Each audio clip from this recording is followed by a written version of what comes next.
Күн шерифіні Смубаре колсын эфирде заман. Бүгін ноябрьдің 7-сі ве Қырым ұжғалының 982 күні. Мен София Абляева сізлеріні селамлайын. Бүгін программамызда.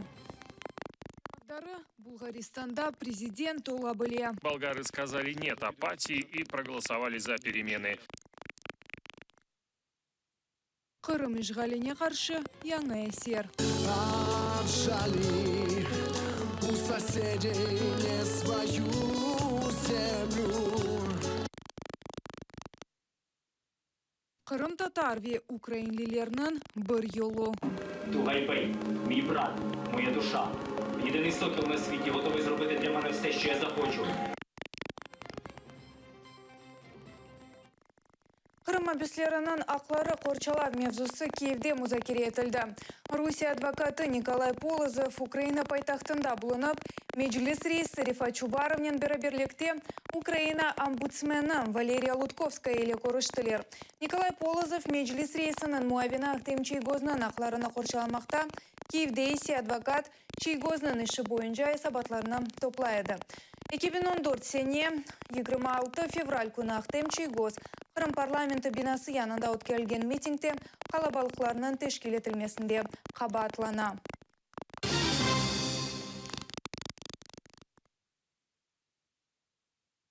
Булгаристанның президенті Русия тарафдары Улабыле. Президент сайлауларының бірінші туры нәтижесінде мұхалифет намзеті Русия тарафдары Румен Радев біріншілікні елді етмекте.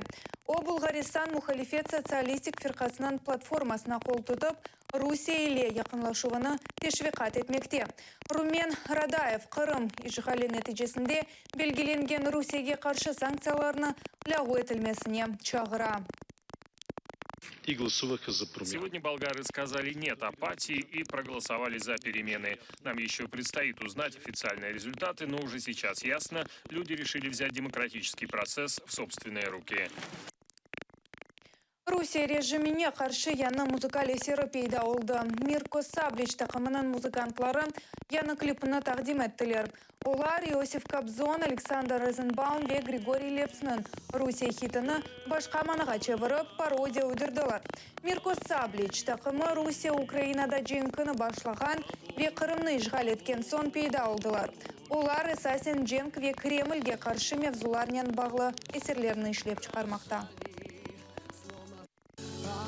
Отжали у соседей не свою землю.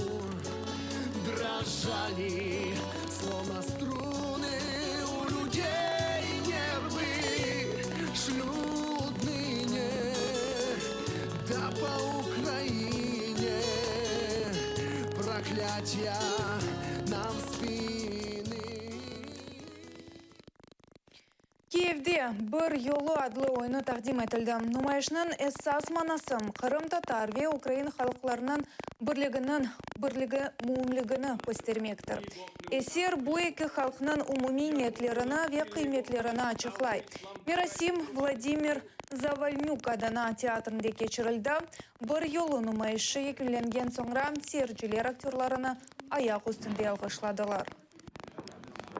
Ми дійшли висновку, що співробітництво з росіянами в Криму і російськими органами не може захистити наш народ. Цей вечір пройде під егідою дружби двох народів – кримських татар і українців. Вистава «Бір-йолу», яка називається «На спільному шляху», вона саме про цю дружбу. Вона про те, що тоді, коли ми об'єднуємося, ми перемагаємо. Тугайбей, мій брат, моя душа. Єдиний сокіл на світі, готовий зробити для мене... Я впервые такое видел, если честно. Это давно надо было делать. Это надо было делать уже еще тогда, когда еще не было оккупации. Проплакали, просміялися. От. По-моєму, все пройшло так, як було заплановано, що люди почали думати, задумали. Дійсно, напевно, нам пора вже бути рішучішими, бути сильнішими, навчитись давати здачу. От. Тому що мені це болить, бо Крим і моя батьківщина, я сама кримчанка, я Сімферополь. Бұл вақытқа зұрылған соңғы мәліматымыз болар еді. И күнлер тілі көрішмек өзіре.